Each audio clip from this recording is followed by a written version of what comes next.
El juicio penal contra Donald Trump, el primero en la historia contra un expresidente de Estados Unidos, empezó en la ciudad de Nueva York en medio de la campaña electoral en la que el republicano aspira a volver a la Casa Blanca, y justamente para conocer qué es lo nuevo sobre este juicio, los detalles claves. En este caso tenemos con nosotros en vivo a Alejandro Linares. Alejandro, feliz día, gracias por tu tiempo, bienvenido. Hola Marjorie, buen día, es un gusto volver a acompañarte. Quisiera hablar sobre esta pregunta que muchos se estarían haciendo en este momento. ¿Puede ser justamente procesado un expresidente de los Estados Unidos? Bueno, de hecho ya lo estamos viendo. Estamos viendo que el expresidente Trump ya ha tenido que comparecer ante estos tribunales del Bajo Manhattan por el aparente pago, el aparente soborno, no solo a una ex actriz del cine para adultos, sino también a una ex modelo de revistas para adultos y a otras personas, todo esto con la finalidad de encubrir supuestos escándalos. Como lo digo, ya estamos viendo al expresidente Trump comparecer ante un tribunal por un caso penal, un caso que podría llevarlo a las rejas, a estar en la cárcel, a estar en prisión, y pues esto evidentemente nos ratifica que sí es posible que un expresidente sea juzgado y sea procesado de manera penal. Claro, nosotros estamos hablando en esta ocasión, en este momento, de uno de los casos que se le sigue a Donald Trump, porque hay que recordar que Trump está siendo acusado por otros temas, por otros delitos, no solo en Nueva York, también está siendo acusado en Florida, en el estado de Florida, también está siendo acusado en Georgia. Entonces, repito, todo esto nos ratifica, nos constata que, número uno, un expresidente puede ser imputado, es decir, puede ser señalado por delitos o presuntos delitos. Luego, un expresidente puede ser llevado a juicio y luego un expresidente sí ciertamente puede comparecer no solo ante un tribunal, sino también ante un jurado, ante un gran jurado, para demostrar para demostrar su inocencia o para que se ratifique su culpabilidad. Claro, porque nadie puede estar más allá de la ley. Gracias por esta aclaratoria. Quisiera que entráramos en otros detalles del caso, como por ejemplo la difícil selección del jurado y el hecho de que Donald Trump y su defensa reiteran que es inocente de este caso. ¿Qué se conoce hasta ahora y sobre todo las revelaciones de la declaración del primer testigo, Pecker? Sí, a ver, en el caso de los Estados Unidos, cuando alguien es llevado a juicio, quien dictamina si esa persona es culpable o inocente son los miembros del jurado, que suelen ser 12 miembros, 13 miembros, es decir, 12 personas, 13 personas que no necesariamente son abogados, abogadas, no necesariamente tienen que estar graduados en leyes para poder estar allí.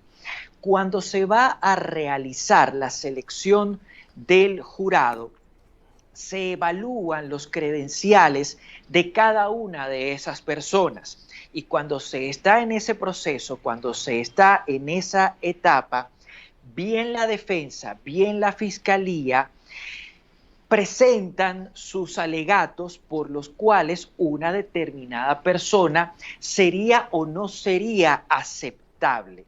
luego de que se culmina ese escrutinio, por así decirlo, ese escrutinio de cada miembro del jurado, y luego de que la defensa y de que la fiscalía han admitido que cada miembro del jurado es aceptable para ellos, es que queda formalmente conformado ese jurado que va a escuchar los alegatos, va a escuchar las declaraciones y que al final de todo el proceso va a tomar la decisión sobre si un acusado es culpable o inocente. Eso para explicar un poco cómo funciona el proceso de escogencia del jurado o del gran jurado.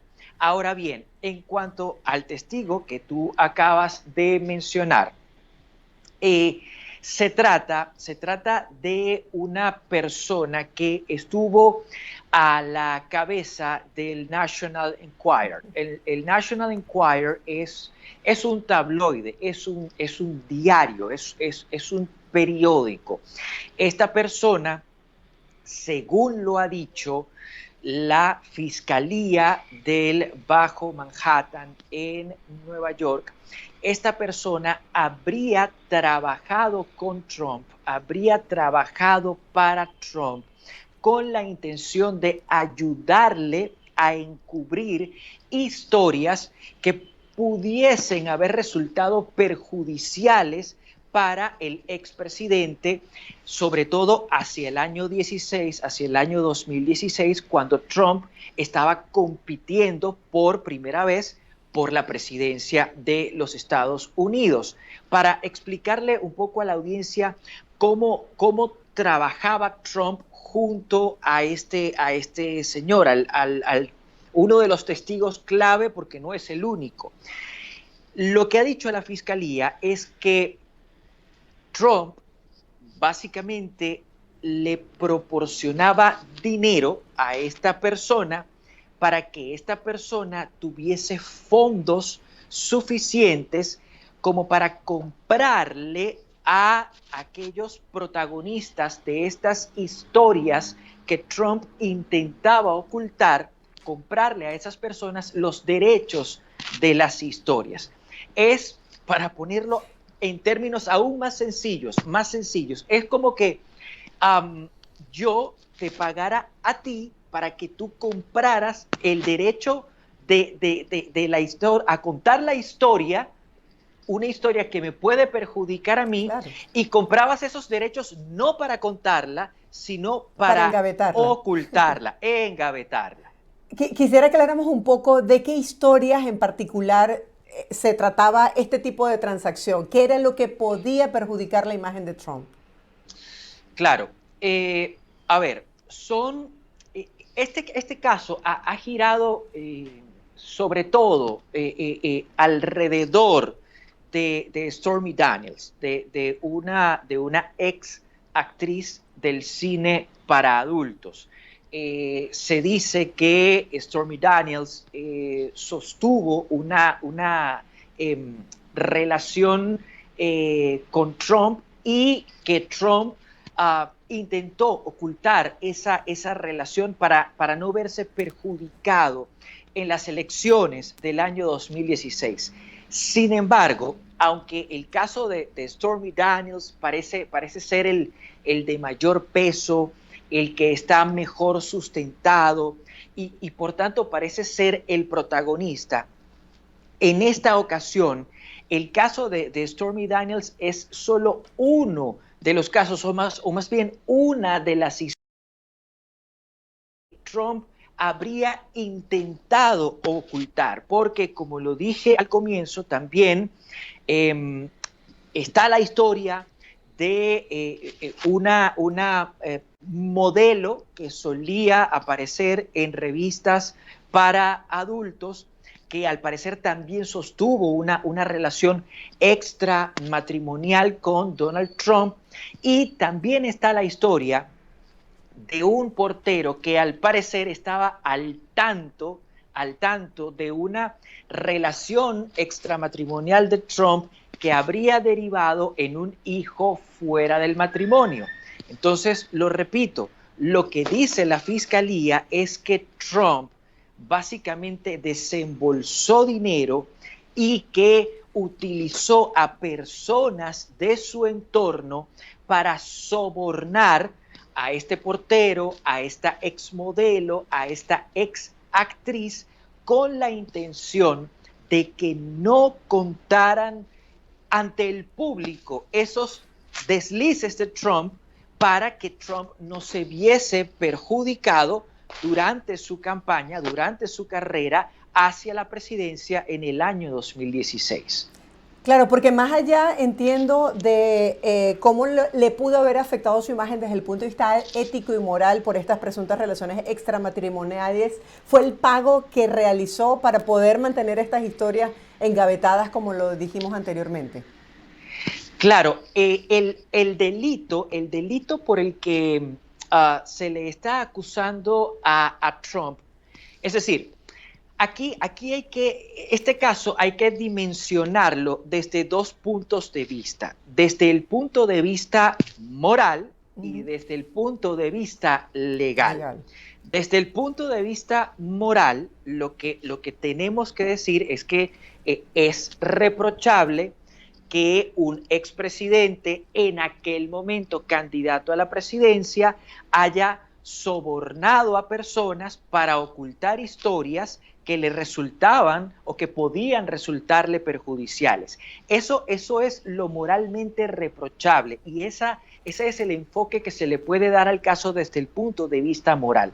Desde el punto de vista legal o desde el punto de vista judicial, el delito no es tanto el pago, es decir, el delito no se fundamenta en los sobornos como tal. El delito por el que se está acusando a Trump es porque luego de registrados esos pagos, luego de que Trump soltó el dinero y se lo dio a estas personas para que sobornaran, cuando llega el momento de hacer la contabilidad, registran esos gastos con nombres que no se correspondían con lo que había ocurrido. Por ejemplo, el pago a Stormy Daniels que se hace a través de Daniel Cohen, un ex abogado de Trump, en los libros contables fue registrado como gastos legales.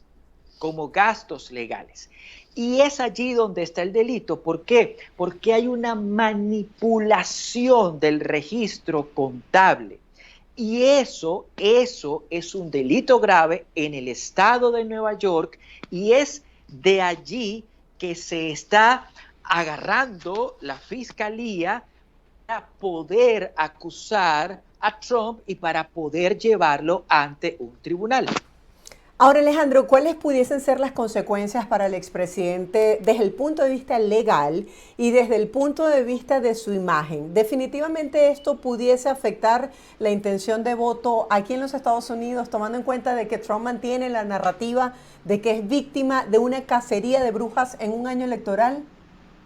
Sí, yo creo que es poco probable que este juicio, que por cierto es el único de todos los juicios contra Trump, es el único que al parecer está marchando. Creo que es poco probable que este juicio vaya a afectarle en términos de intención de voto. De hecho, si revisamos las encuestas, encontramos que Trump al día de hoy está 2 o 3 puntos por encima del presidente Joe Biden, quien muy seguramente va a ser su rival en las elecciones de este año. Entonces, en términos electorales, creo poco probable que este juicio vaya a afectar a Donald Trump. ¿De qué manera podría complicarle la vida este juicio a Trump? Bueno, como sabemos, estamos en un año electoral, en un año en el que Trump y Biden están haciendo campaña. Entonces, Trump va a tener que manejar muy bien su agenda, va a tener que administrar muy bien sus tiempos para, por un lado, poder comparecer ante la justicia, ante el tribunal cada vez que sea requerido, y por otro, poder cumplir casi que de manera paralela, de manera simultánea, con sus compromisos como candidato que se encuentra en campaña. ¿Cuál ha sido la actitud de Donald Trump durante este juicio y sobre todo si ha cumplido o no el hecho de no descalificar el caso al juez ni tampoco a los miembros del jurado? A ver, no nada más en este caso, en todos los casos, y esto ya lo señalabas de manera previa, Trump y su equipo legal manejan la narrativa de la cacería de brujas. Es decir, manejan la narrativa de que se le está acusando, de que se le está llevando a la corte con la intención de afectar su carrera hacia la presidencia de los Estados Unidos. ¿Por qué Trump y su equipo legal manejan esta narrativa? Lo hacen de esa forma para intentar convertir un asunto que es jurídico, un asunto que es legal, en un asunto político. Si ellos logran que la opinión pública no vea a Trump como un posible delincuente que probablemente cometió delitos, sino como un político que está siendo presa, que está siendo víctima de una cacería, si ellos logran eso, es mucho más probable que el apoyo, el respaldo a Donald Trump se mantenga firme e inquebrantable. ¿Qué sigue ahora desde el punto de vista legal y si esto pudiese complicarle el panorama a Donald Trump en esta recta final para llegar a la Casa Blanca? Bueno, desde el punto de vista legal, el proceso sigue. Ya empezamos a escuchar los primeros alegatos. De hecho, durante esta semana, en la audiencia, si no me equivoco, del día lunes, la Fiscalía, que es la parte acusadora, presentó sus alegatos. Es decir, la Fiscalía dijo, Donald Trump conspiró para ocultar historias que podían perjudicarle, pero también conspiró para modificar los registros contables, sus registros contables. Eso fue lo que dijo la Fiscalía.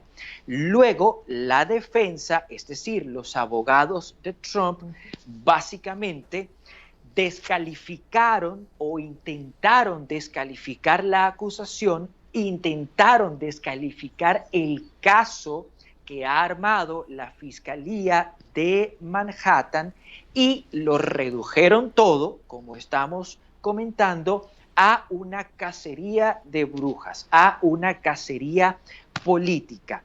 Eso fue lo que ocurrió a comienzos de esta semana. ¿Qué es lo que viene ahora? Bueno, ahora, por un lado, la Fiscalía va a empezar a llamar a sus testigos para interrogarlos en el juicio ante el jurado, para que estos testigos ofrezcan sus declaraciones. Obviamente, la defensa tendrá la oportunidad de contestar esas declaraciones y mucho más adelante, entonces será la defensa quien llame a sus testigos y ya luego de esto, luego de haber llamado a testigos, luego de haber escuchado declaraciones, luego de haber presentado las pruebas físicas, luego de haber evacuado las pruebas, es decir, luego de haberse quedado con las que resultan admisibles y haber desechado las que no, es que vendría el proceso de dictaminar si Trump es culpable o no. Y aquí hay que repetirlo, esa tarea le corresponde a este jurado de 12 personas, no al juez.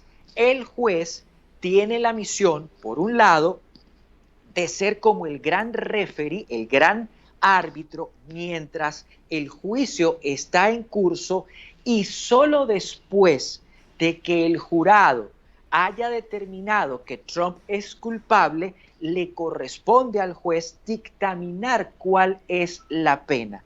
En Estados Unidos, son los jurados los que determinan si una persona es culpable o inocente, no el juez.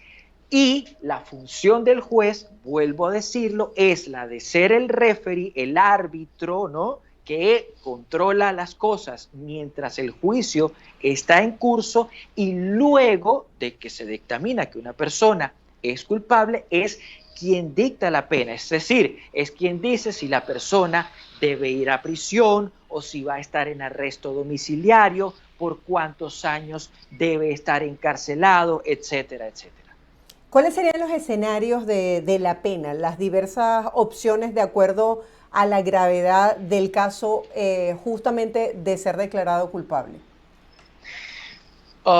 Bueno, estaríamos hablando de varios años de cárcel, estaríamos hablando de varios años de prisión. Sin embargo, hay que recordar, y esto lo hemos comentado, lo hemos mencionado en otras entrevistas, en otras intervenciones, que ni siquiera estando en prisión, Trump quedaría inhabilitado. Trump igual podría hacer campaña. Trump, en el caso más extremo, podría incluso llegar a gobernar desde la prisión, desde una celda. ¿Por qué? Porque en el marco judicial estadounidense no hay hasta el momento una norma que impida que un procesado, que una persona que ha sido hallada culpable, que una persona que está en prisión, compita por un cargo de elección popular, lo gane y lo ejerza. Ahora le pregunto al Alejandro periodista, ¿ha salido robustecido Donald Trump de cada uno de estos casos que, como tú señalas, el de Stormy Daniels es tan solo uno de los tantos casos que se le sigue? ¿Cuáles han sido las reacciones dentro de líderes de su partido, también dentro de la comunidad estadounidense y el manejo de los medios de comunicación? Sí, a ver, Trump sí ha sabido aprovechar cada una de estas acusaciones, ha sabido utilizarlas a su favor. ¿Cómo lo ha hecho? Bueno, las ha utilizado para sembrar, inocular en la opinión pública la narrativa de la cacería de brujas, de la persecución política. Ha aprovechado estas acusaciones para mantenerse en la palestra, para mantenerse copando titulares, y eso es muy positivo para una persona que está en campaña y que aspira a convertirse en el presidente de los Estados Unidos. Es decir, que Trump sí ha aprovechado cada uno de estos aparentes reveses, les ha dado la vuelta y los ha utilizado a su favor. En cuanto a los medios de comunicación, hay que decirle a la audiencia que en Estados Unidos los medios de comunicación tienen líneas bastante definidas. Es decir, hay medios que son abiertamente demócratas, abiertamente progresistas, y hay otros medios que son abiertamente conservadores, abiertamente pro-republicanos. Entonces, en función de la tendencia de esos medios, y no menciono nombres para no meternos en problemas, en función de la tendencia de esos medios, vamos a ver que algunos le sacan punta, periodísticamente hablando, le sacan punta a estas historias contra Trump y otros o las solapan, es decir, las dejan, como tú lo comentabas hace un rato, por allí guardaditas en una gaveta, o simplemente intentan demeritarlas, intentan restarles valor. Ese es más o menos el manejo que los medios en Estados Unidos le dan a las historias sobre Donald Trump y sobre todo a estos juicios que se le sigue al expresidente. Sí, mientras tenemos nuevos detalles sobre otros testigos claves en este juicio, en lo que resta de campaña electoral, es importante la figura de Melania Trump y el resto de la familia de Trump en un momento donde es enjuiciado y donde compromete su moral y la relación muy personal con su esposa. A ver, yo pienso que Melania Trump va a mantener el bajo perfil que ha mantenido hasta este momento y que incluso mantuvo cuando se desempeñó como primera dama de los Estados Unidos. Si nosotros nos ponemos a recordar un poco, a rememorar un poco, Melania Trump fue primera dama, pero no tuvo un rol tan activo como lo tuvo, por ejemplo, Michelle Obama o como lo tuvo la esposa de George Bush hijo o George Bush padre o la esposa del expresidente Reagan. Ella en todo momento ha optado por tener un perfil muy, muy bajo, por estar siempre detrás del telón. Entonces, creo que ella va a mantener ese tono, va a mantener esa práctica. Es muy posible que figuras cercanas, figuras que forman parte del entorno Trump, como la hija del expresidente o su hijo, también se mantengan un tanto distanciados para no verse salpicados por estos casos.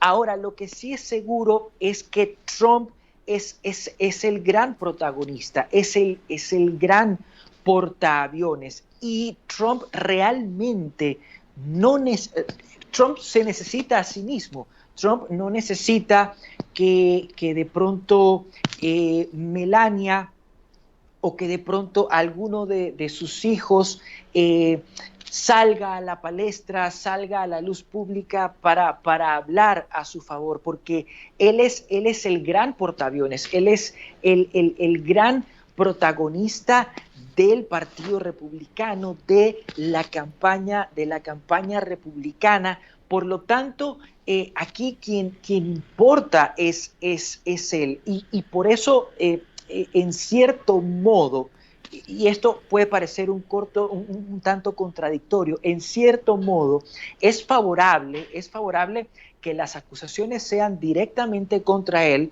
y es favorable que él aparezca directamente declarando en los juzgados, en los tribunales, porque esto le da mayor exposición. Y como te lo venía diciendo, al ser él la figura central y al tener mayor exposición porque lo llaman de un tribunal a declarar o porque lo llaman de un tribunal para imputarle de manera formal, esto le permite mantenerse allí, mantenerse en el radar, mantenerse vigente. Y lo vuelvo a decir, es súper positivo, esto es súper positivo para una persona como Trump que está en campaña y que está buscando regresar a la oficina oval. Si tú has dicho que Trump se basta a sí mismo en su defensa. Vamos a hablar un poco acerca de esa expresión corporal y sobre todo de las palabras que utiliza. Siempre se ha hablado de que Trump carece de filtro para hablarle a la gente. Vamos a hablar un poco en este momento cómo has visto que se proyecta en medio de una campaña electoral en la cual sus seguidores aspiran verlo fuerte. ¿Cuáles han sido las palabras que ha utilizado para lograr justamente eso que tú señalas, su defensa?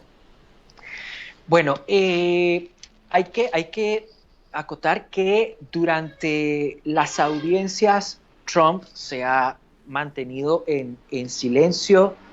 Trump ha permitido que su defensa, que sus abogados hablen por él.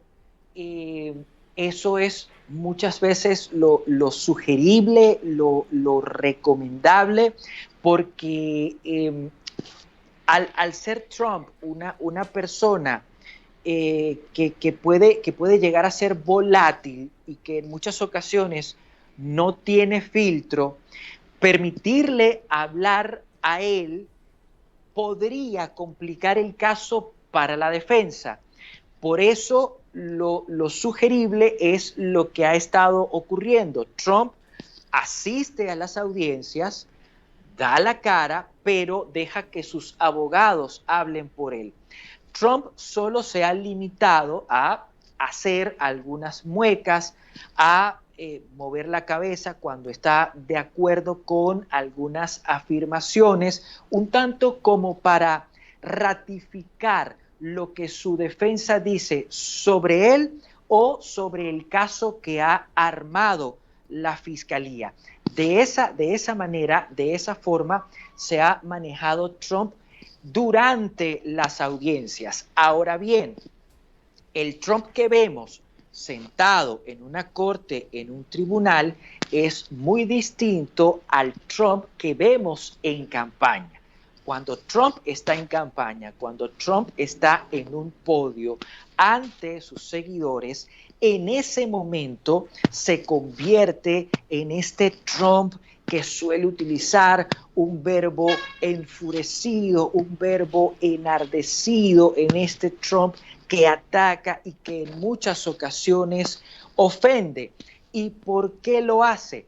Porque eso le permite conectar con sus votantes, sobre todo con los votantes que son más radicales, más nacionalistas. Sí. Entonces, ciertamente vemos dos Trump, uno cuando está en campaña, otro cuando está en el tribunal, pero todo eso no es casual, es más bien causal, tiene una explicación y es la que acabo de compartirte. Claro, forma parte de una estrategia, como tú lo señalas, este desdoble que le va bien en cada uno de los casos. Gracias, Alejandro, por acompañarnos. Seguiremos monitoreando cómo avanza este juicio penal sin precedentes en la historia de Estados Unidos para analizar nuevos casos en este tema. Feliz día para ti, Alejandro. Gracias a ustedes, Marjorie. Siempre será un placer. Era Alejandro Linares, periodista e internacionalista, hablando el día de hoy sobre este juicio que se le sigue al expresidente Donald Trump.